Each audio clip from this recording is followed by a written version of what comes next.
Welcome to What Are You Sporting About podcast, a podcast about business, employment, sports, and entertainment to help educate, support, and guide you to your next level.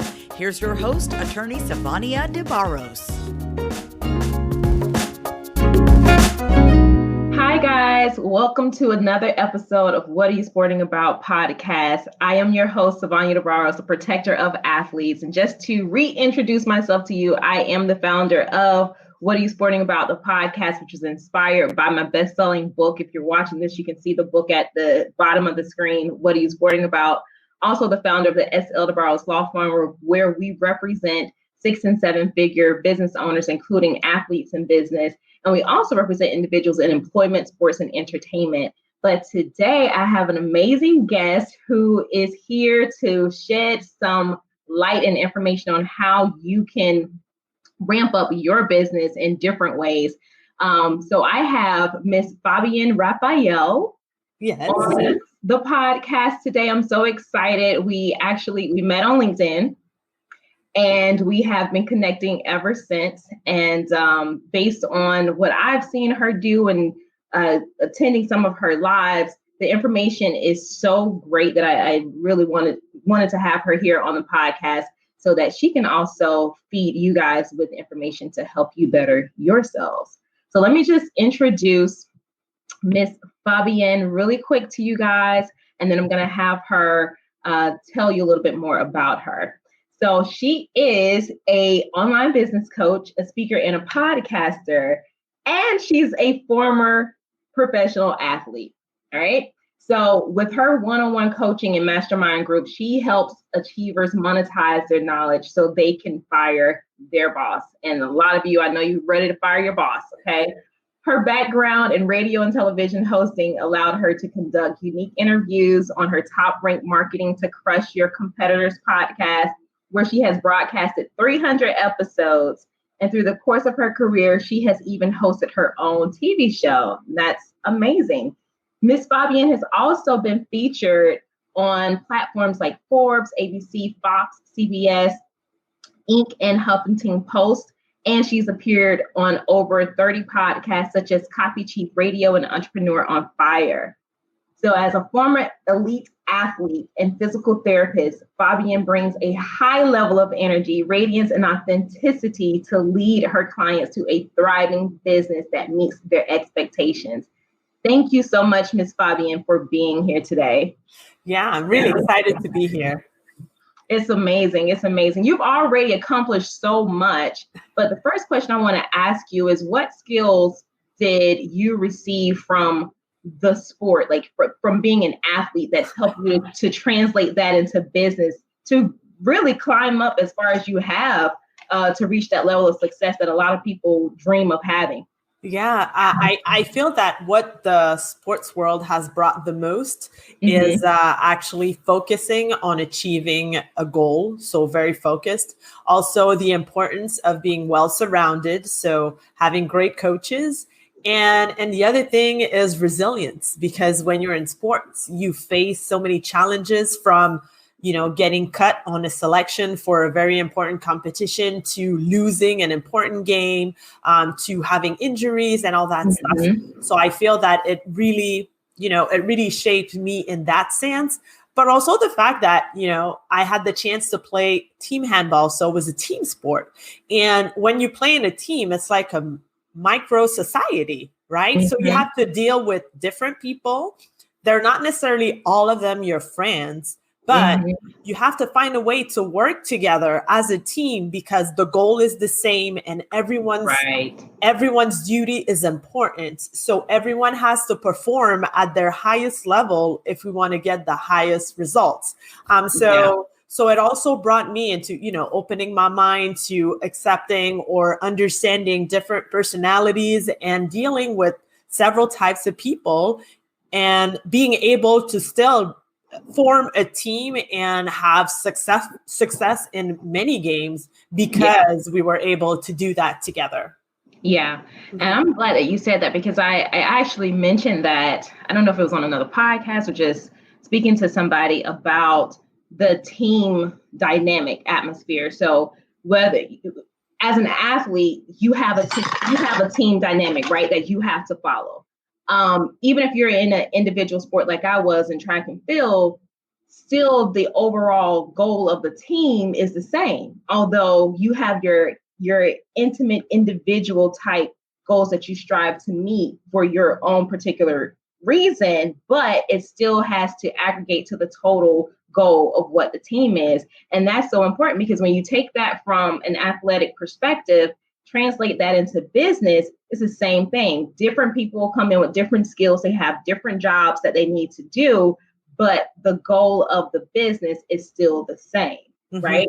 Exactly. And then if I can take it to my situation, like for the coaching business that I have. So when I work with clients, well, not only my work is important because I have a certain knowledge and I want to help them, to lead them into achieving their goals, but their role is also important because they have their expertise, they have their skills. And also it's important that they implement if we want to get to these results. So again, it's teamwork.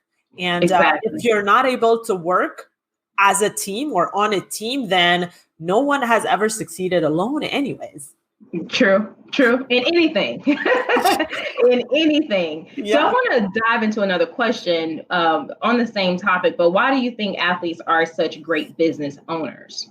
I feel that, as athletes, we go through so much. And like sometimes it's in a short period of time, it's very intense and you got to cope with a ton of things in a short period of time and adapt and continue and go forward. Yeah. So as an athlete, first of all, just being selected into being in a, Team Canada or an elite team or a professional sport, it means a lot because it means that your work ethics were great. Your talent was not enough and you had to push through for the coaches, for the organizations to witness your talent and your expertise into what you're doing as a sport and select you.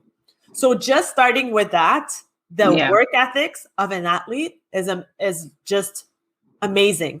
So if the athlete is very serious about succeeding in business, for me, I feel that there's nothing that's going to stop him, nothing going to stop her, right? The other thing is about things can happen in a glimpse of an eye, like injuries. So when you get injured, sometimes it takes you out of the game for a few days, sometimes for a few months, and some athletes, it end their careers. Correct. So basically it forces you to being able to adapt to the situation and find other ways to cope with it and actually reach out a lot of times for help, for psychological help or, mental health or, your coach or anyone that could help you go through that period. And then you have to come back and still be able to perform so you can get selected again, right? So that's I feel that this is another very great quality that athletes have because it means that, they get hit, but they don't give up because they got hit. Most of them, they keep going forward. And sometimes, yes, it ends the career because it's too serious or whatsoever, but at least they have had that experience of dealing with this before maybe, and then have more the skills and the tools to be able to overcome it.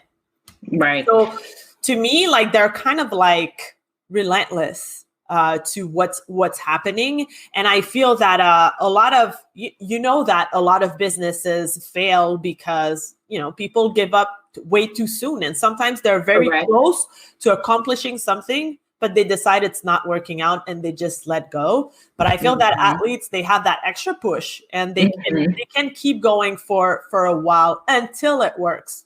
So it's not like they don't give up until it works. Yeah, the resilience. Yeah. Having that resilience is so important. And especially as a new entrepreneur, and I know a lot of athletes don't really see themselves as entrepreneurs, but they really are. The game itself is business. You are in business from the moment you sign that contract. You are in business. And so I think a lot of people, especially athletes, don't recognize themselves as being entrepreneurs. And once the game is over, there's a little confusion about, okay, what do I do now? But failing to recognize you've been resilient for so long. You have persevered through everything to get to where you are, where you were, you can still use that same mindset to carry you forward in your next phase. But then we have some other individuals. So if we're talking to another business owner who does not have an athletic background, not saying that they've never been resilient before, but maybe they are the type of person where I want this to be perfect before I actually launch. Why is that a problem? Yeah, perfection. That word. I have a problem with the word perfection. I feel that it shouldn't exist because to me, perfection is just an illusion. So perfection is actually a hurdle because, you always feel that you need to learn more and study more and buy this extra course and read this extra book and, spend your time at your desk planning and evaluating and calling people and, just dreaming about it, but not necessarily doing anything with it. Yeah.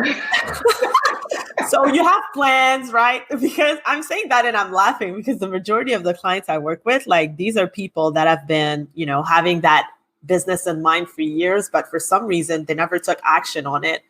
And something happens like midlife, or they realize kids have grown and I'm done with this. And am I going to still work at the same job for an extra 15, 20, 30 years? And they freak out and they're like, I should do something for myself. So the best way actually to get started is to actually get started. I feel that if you ask anyone that started a business, they've never started when it was perfect. I mean, it's a constant evolution process. Every day you become someone different. And what you created today might change next year or in 5 years because you evolve as a person, because you get to learn about yourself and your clients more or better. And then you realize that if you chose that path and it's not really satisfying you, then you can switch and adapt and, serve other people or start another business whatsoever. And I feel that, either with athletes that have been identifying themselves maybe only with their sports, or other professionals that graduated at something and then feel that they're stuck working in that area of expertise forever. Then again, what I answer is that, well, same thing as I just said about business. You become someone else, you evolve, you have you have life experiences. Sometimes you might have a big breakup or someone you met on a trip and you realize that you have a passion for something that you never thought you did before. And you decide to put your energy into that and helping people into something that you feel that you can help them with. So the thing, my message is this, is if you're overthinking it, and if it's too much in your head, then it will never happen as long as it stays in your head. Ideas are great, but they're not very lucrative. If you don't do anything with them. That's, being a perfectionist is still an issue that I work with on a regular basis. But I'm going to tell you one thing. So going to law school and clerking. So my first full year of clerking, I was here in Illinois, I was at the Cook County State Attorney's office, and seeing how fast these prosecutors are turning over files and need motions to argue, and they needed, research really, really quick, or they needed me to draft a motion really, really quick. It was so fast paced. That was the moment where I was like, okay, I don't have time to be perfect on it. I just need to get the meat in here, say what needs to be said, and keep it moving. You know what I mean? And so you're right about evolving. When I launched my law firm as a new law grad bar admittee, I had no idea what I was doing. And so the people who I was initially serving were not the people I wanted to serve, but I knew I needed to make money. Right. And so then as I learned the business and I learned what it is that I wanted to do, and became more in tune with myself, it was easier to say, okay, this is not going to be perfect, but I have to get something in place where I can adequately serve the people that I want to serve the right way. You know what I mean?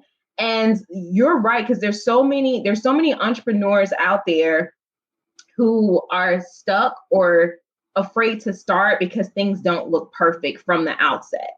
You know what I mean? Yeah. And so that in itself, it keeps them in a stagnated position to where they're unable to truly fulfill their dreams or their goals because of that perfectionism type mindset. Mm-hmm. Yeah. And the thing I love to say is, the knowledge that you've acquired up to now, it has value.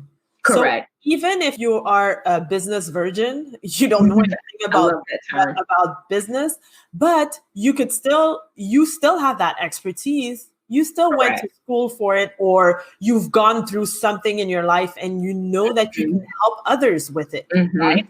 So if you're sure or have that certainty that you can deliver results, then you can make money out of it if someone is actually looking for the problem that you can solve. Right. And that makes a lot of sense. I think on that tip, there's so many people, myself included, as we grow and we really dive deep into our own selves and what our value positions are, then we start to realize that, oh, wow, I already have this ability here, things that we may have discounted before. And because there's no one around or no environment where people are saying, well, hey, look, don't you remember you did X, Y, and Z? Well, if no one's really pulling that out of you, then you don't even recognize that you have some great things about you that you've accomplished that you can monetize on. Yeah. Yep. You're so right when you say that, because when it's so natural to you, you feel that it doesn't really have value. Like a lot of people have problems with that. So they'd be like, well, I can't charge for that. To me, it's so easy, right? So, but the thing is, like, a lot of people will pay a lot of money to do what you do in 5 minutes, because for them, it could take them like weeks. Right. But you could solve that problem into 5 minutes or into, I don't know, a few hours because of your experience, because of your expertise, because of your gift. And these people are ready to pay for it. So yeah, that's a good point. Yeah. Now that's a great segue into my next question, because you are a business coach. You help people to leave their jobs. So they fired their boss, literally. You help them to find those skills that they already have and develop that into a business. Tell me a little bit about that. Okay. So most of the people that I work with, well, oh, surprise, they are also high achievers. I'm sure you're not surprised about this. But they are people that know that they have an expertise. So they know they're great at something. They just don't know what next step to take in order to make that a business. So all of the professionals that I'm helping, they have they know their talent, they know their expertise, they know their gift, and they just want to turn it as a business, as a coaching business. So what we're working on is for first thing first is how to get their first, second, third clients the quickly as possible. So we work on creating their high-end offer. So how can they create their offer so it could be the most appealing possible to the people that they want to serve? And then they learn about, because I develop what I call the dream method. So they design their dream offer. They reinforce their sales skills. So anything that has to do with, when you connect with people, either on network or social media, or when you have them on a call, how to transfer that person into just a prospect to becoming a client. And hence your know, like, and trust factor. That's the E. And that means, when you do business with someone, if you don't know anything about them, well, the chances you're going to do business with them are very low. So working on people knowing about you, liking you, and trusting you, and to, knowing that they can get the results with investing with you. And then add many clients to your business with your personalized marketing strategy. I don't really believe into cookie cutter strategies. There are many marketers out there saying, well, do as I say or do as I do, and you'll get the same reward for everybody. Right? It doesn't work. Everyone's unique, right? And your skills or your strengths are not necessarily mine. So we have to bring your strengths forward in your marketing for it to work. If you hate video and we base your whole marketing strategy out of video, guess what? You'll look bad on video and it won't be good for your self-esteem or reputation. And will take you forever to get your first clients. On the other end, if you love to give interviews, audio interviews, well, guess what? We're going to put that energy into like having mostly audio interviews, or if you love writing whatsoever. So we'll create the strategy out of what you're strong at.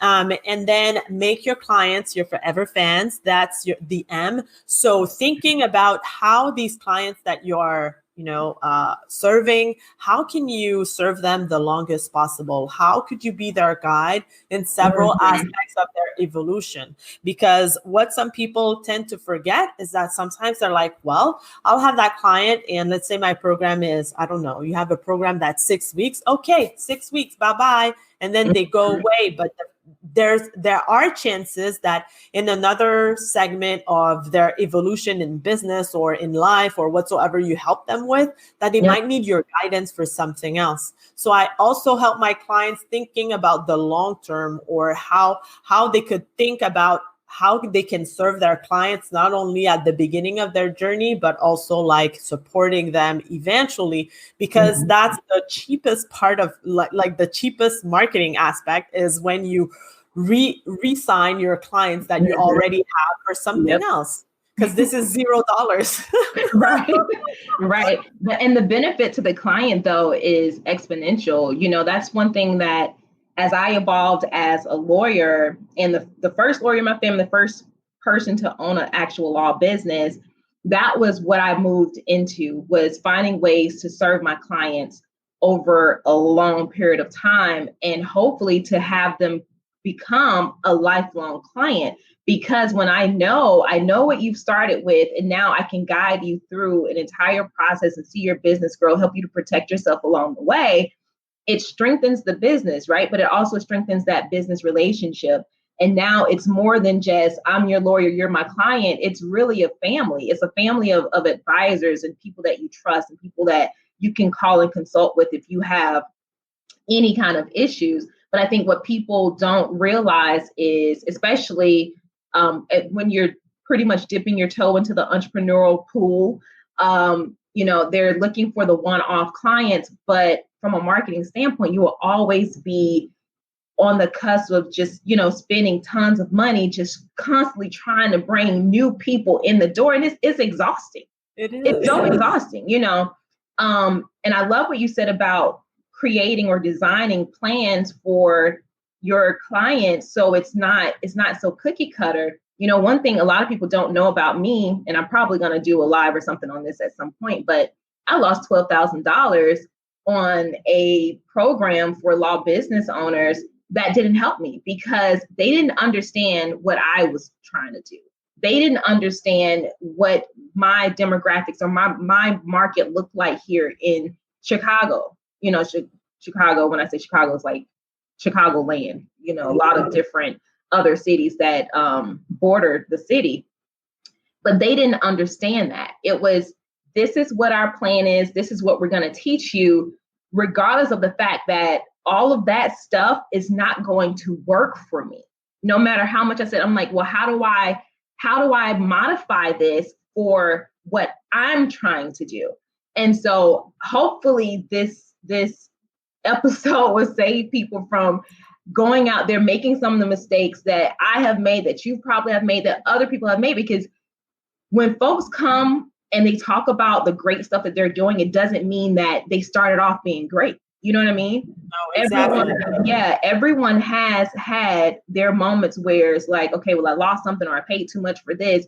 But when you know better, you start doing better. And so if you need help, then that's the moment where you want to have a coach come on board who is dedicated and invested to helping you modify your plan so that it works for you. And the key word that you said here is dedicated. And that's what was missing in this place where you invested those $12,000 because they weren't dedicated into you getting the results. Exactly. Right? They were more concerned about you implementing their method, Correct. which was not a great fit for you. For me. But exactly. They didn't really care about that. So they cared more about getting your 12,000 than getting you to succeed at what you're doing. Right. And I feel that right now, as we're talking, a lot of businesses are like that. A lot of coaches are great marketers. So they tell you what you want to hear. But then when you get into it, you realize that they don't really care. Yeah. So it's important that you do your homework with, talking to the person, asking all the questions that you must ask, and just really understanding if the person is sincere, honest, and authentic in front of you, and really dedicated into you succeeding at what you're doing.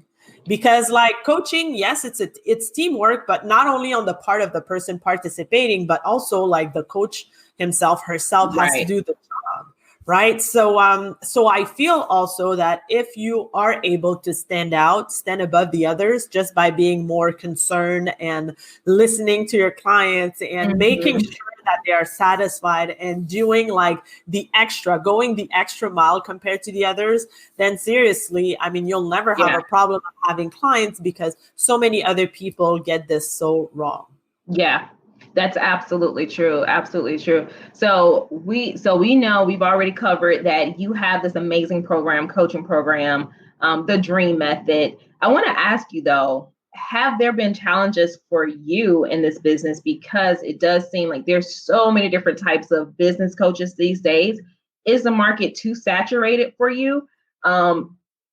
Let me know. Talk to me a little bit about that. Okay, so the fact that a lot of people love to say that the coaching market is saturated, and I feel that people are saying that just to make people panic for no reason. Like there are so many people on earth, and I mean, coaching business now it's online and it could be virtual and it's international. So please, like you not having clients, I mean. Okay, so the thing about getting your clients is just like owning who you are, and expressing really your true self. I feel that sometimes, and I had that problem when I contemplated the online possibilities, which was way longer before I officially did something online, because I was one of those thinking too much and being a perfectionist and scared about selling anything and not knowing if ever someone would pay me for what I know, right? So I remember that the first time that I really started to do something online, I was trying to modelize someone too much, and it came out as, not myself, right? So at a certain point, you do stuff and you're like, wait a minute, this is supposed to work and it's not working. Well, guess what? It's because this is not you. Like if you try to modelize too much or be someone that you're not, then people recognize that. And they can't necessarily pinpoint it like that, but they feel that something's not right. So they don't go forward with it because they feel it's not right. So what I love about like let's say the progression that I've done over the years and how much I've worked on myself is that when people sign up with me or when they see me live or they see me on the calls that with my mastermind group, well, who they see is and who they saw online or what I was writing, exactly the same person. And they're like, oh my God, like you're just like, in your videos, or you're just like what I read about you, or you're just like, yes, that's me. What you see here is myself, because I've worked on it. And also like, I've understood that it's not worth it to try to do what others are doing. What feels right for you and you just do it. And that's your own way. And that's how you attract the people that will actually become your forever fans, because they will be fond of your work, but also like they have a big respect for what you do and how you make their life change. Because coaching is about changing lives. I always say that you're in the business of changing lives. And when each and every one of my clients like have already testified this to me, you changed my life. So this is amazing. This is amazing. This is extremely fulfilling. So this is where we want to get as coaches. If no one has ever told you that, like how, a big relief they had out of working with you, or how how their life is so much less stress because they delegate all that part to your business, then you're changing lives. I mean, that's what you're doing. So if people are not ready to do that, then the coaching business is not for them. And if they don't have that capacity of putting themselves in the place of the other person, of their client, if they don't have that empathy, same thing. Eventually, it's just going to fail. Yeah. No, that was very well said. Authenticity is key. It reminded me of a post. So I was on a different podcast, and the podcast host put a clip of me on LinkedIn, and one of my former guests that I had on the show, also an athlete in Greece, she commented on the post, and she was like, "That's exactly who Savanya is. That's exactly who she is." And it just makes me feel so good, because people who meet me, I don't have time to be anything other than Savanya. Exactly. Like, it takes too much time, too much energy to try and mold myself into somebody that I will not be able to sustain. And so at some point when you're serving these people, you don't want to switch gears on them like that. And then they're like, well, who is this? I didn't sign up for this. That's going to cut into your bottom line big time. So authenticity is key. And I do want to say, I think a lot of people out there too, who are afraid to take the leap to own their own business or monetize the skills that they have, they're probably already being a coach to someone and just not labeling it as a coach. Like, I wouldn't have considered myself being a coach, but as I represent my clients, somebody said the other day, I was on this athlete's panel, and the host was like, "Yeah, Savanya she's going to help you, but she's going to talk to you too." Coaches do that. You want people who really have your best interest. And I said, absolutely. Yeah. I get on my clients because, look, you need to know it's real out here. If you're going to come to me for help, then I need you to take the help. But if you're going to try to do this yourself, then there's no need for me. Right. So you have to be authentic. Hey, if you're a coach, you're a coach. You may not use the label, but don't stay stuck in not moving forward, taking that leap into something that will probably free up your life and give you the lifestyle that you really, really, really want. Yeah. And actually, like when you decide to keep it all for yourself, it's like a little bit selfish. Yeah. Because if you have all that talent and all those gifts, then, you could serve so many people, and you decide just to, dim your light and keep it for yourself. It's like, it's as if like you're not really expressing your life mission, right? Yeah. What you were born to do. So it's a must. Yeah. Where can people find you, follow you, and sign up for this Dream Method course or consult? Yeah. So there are several ways on social media. I'm mostly on Facebook and LinkedIn, so they can connect with me there. My website is FabienneRaphaël.com/coaching if you want to know more about the coaching part. And then I have a free training that they can listen to, and it's the 3 pillars to a successful coaching business. And this is at go.FabienneRaphaël.com/webinar. So I can send you these links if you want to put them down, but these are really the places where you can find me, or you just Google my name. Okay, so I have, you're on Facebook and Instagram, LinkedIn. Yes. Website, FabienneRaphaël.com/coaching for those who are interested in coaching. Yes. So if you want to fire your boss and you're like, I'm tired of this, especially with COVID-19 happening, there's been a lot of drama in the workplace.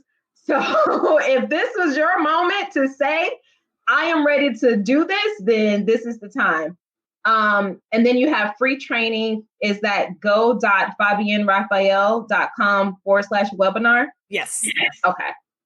Perfect. So I have put that information in the chat. Are there any last words that you want to leave the audience? Anyone who is pondering the possibilities of taking the leap into the entrepreneur world, anything. I would say that, and I've learned that with sports, but also with life, everything becomes so much easier when you decide to put someone in your corner.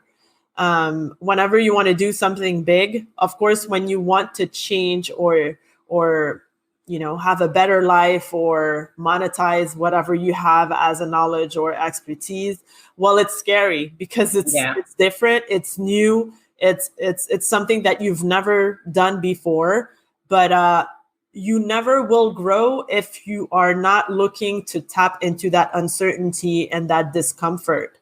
And that person that will lead you will be like, it will, I'm not saying it's going to take away everything that you feel as, fear or discomfort whatsoever, but it's going to ease your way. Yeah. Sincerely. Yeah, I absolutely agree. Rome wasn't built in a day, and it definitely wasn't built by one person. Everybody needs a team. And if you are in the place where you're ready to take the leap, but also know that you're going to need someone to help you to move the needle. You're in the driver's seat. So take a chance on yourself. Fabienne, I want to thank you so much for joining me today on this podcast, What Are You Sporting About? For any of you guys who are either watching this live or listening to this later, watching the video later, make sure that you go and follow Fabienne on Facebook and the LinkedIn. I keep saying Instagram, LinkedIn. So that's Fabienne Raphaël. Make sure you follow her. There's some training that she has already talked about on this episode. If this is for you, take the leap. I'm telling you, take the leap and do what you need to do. Again, guys, this is Sylvania DeBarros, protector of athletes. I'm so happy that you joined us today. I look forward to talking to another podcast guest really, really soon. So you guys take care. Make sure that you come back, though, for another episode so you can be educated, motivated, and inspired to your very next level. Thank you so much and have a great day. Thanks for joining us this week on What Are You Sporting About podcast. Make sure to visit our website, prosportlawyer.com, where you can subscribe to the show in iTunes, Stitcher, or whatever your favorite platform is, so you'll never miss a show. And while you're at it, if you found value in the show, we'd appreciate a rating on iTunes or iHeartRadio. Or if you'd simply tell a friend about the show, that would help us out too. If you like the show, you might want to check out our book, What Are You Sporting About? Attorney Sylvania DeBarros is available for private consulting at sldebarros.com. And remember, we're here to educate, support, and guide you in your journey to success because we're all sporting about something.